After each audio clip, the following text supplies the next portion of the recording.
Ma maqashay kooxo TikTok ka shaqeeya oo si qarsoodi ah dadka diinta uga leexinaya gaar ahaan dumarka ay beegsadaan.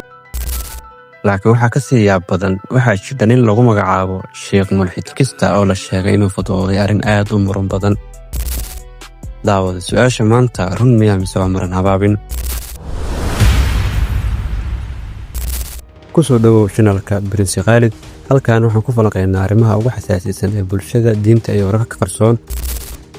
Daawada maanta waxaan si qoto dheer u eegaynaa kooxo TikTok ka jira saameynta ay ku leeyihiin dadka dhalinyarada iyo doodaha muranka dhaliyay ee ku saabsan fadwooyinka la sheegay. Laakiin runta oo dhan ayaan ku soo bandhigi doonaa. Qaybta koowaad, kooxaha TikTok. Baraha bulshada gaar ahaan TikTok waxaa ka soo baxay kooxo leh ajanta qarsoon. Qaar ka mid ah waxay soo bandhigaan fikrado ka dhan ah diinta, waxayna si gaar ah u bartilmaameedsadaan dhalinyarada iyo dumarka. Daawada maxay dumarka u beegsadaan? Sababtoo ah laf-dhabarka bulshada, saameyntooda qoys ayaa weyn. Haddii maskaxdooda la bedelo, bulshadu way isbedeshaa. Laakiin su'aasha weyn, way jiraan caddeemo dhab ah mise waa cabsi la buunbuuniyey? Qaybta labaad, dooda fadwada.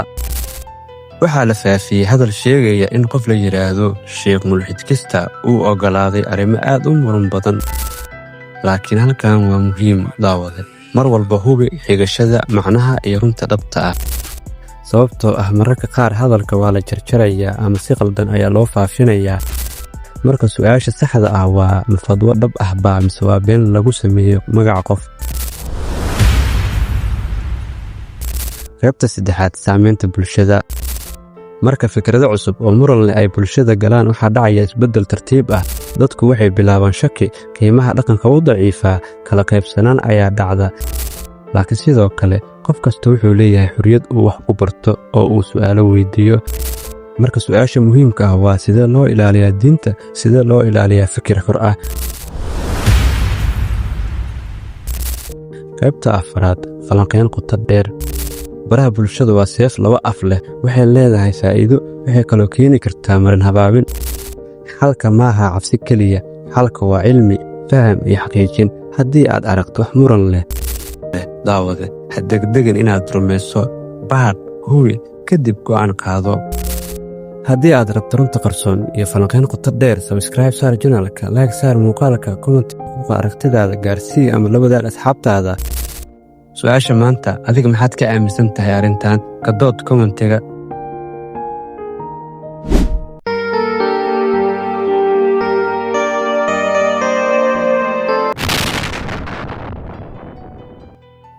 Ma maqashay kooxo TikTok ka shaqeeya oo si qarsoodi ah dadka diinta uga leexinaya gaar ahaan dumarka ay beegsadaan. Laakiin waxaa ka sii yaab badan, waxaa jira nin lagu magacaabo Sheekh Mulxid Kista oo la sheegay inuu fududooday arrin aad u muran badan. Daawada su'aasha maanta run miyaa mise waa maran habaabin? Ku soo dhawow channelka Prince Khalid.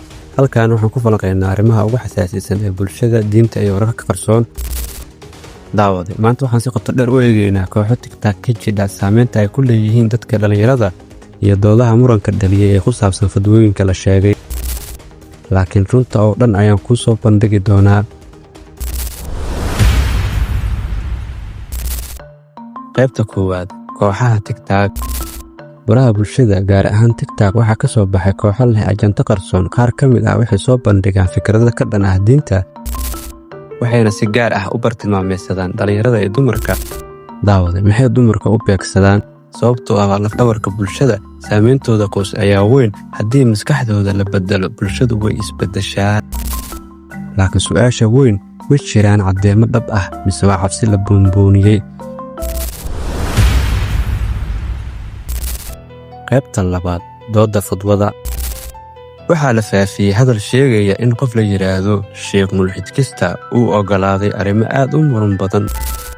Laakiin halkan waa muhiim, daawade.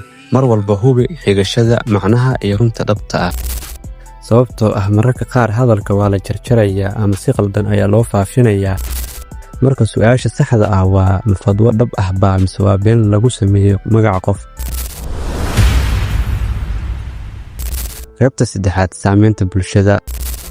marka fikrado cusub oo muran leh ay bulshada galaan waxaa dhacaya isbeddel tartiib ah. Dadku waxay bilaabaan shaki, qiimaha dhaqanka u daciifaa, kala qaybsanaan ayaa dhacda. laakiin sidoo kale qof kasta wuxuu leeyahay xorriyad uu wax ku barto oo uu su'aalo weydiiyo. marka su'aasha muhiimka ah waa sidee loo ilaaliyaa diinta, sidee loo ilaaliyaa fikir xor ah. qaybta afraad, falanqayn qoto dheer. baraha bulshadu waa seef laba af leh, waxay leedahay faa'iido, waxay kaloo keeni kartaa marin habaabin. xalka maaha cabsi keliya, xalka waa cilmi, faham iyo xaqiijin. haddii aad aragto wax muran leh, daawade ha degdegan inaad rumayso, baadh, hubi, kadib go'aan qaado.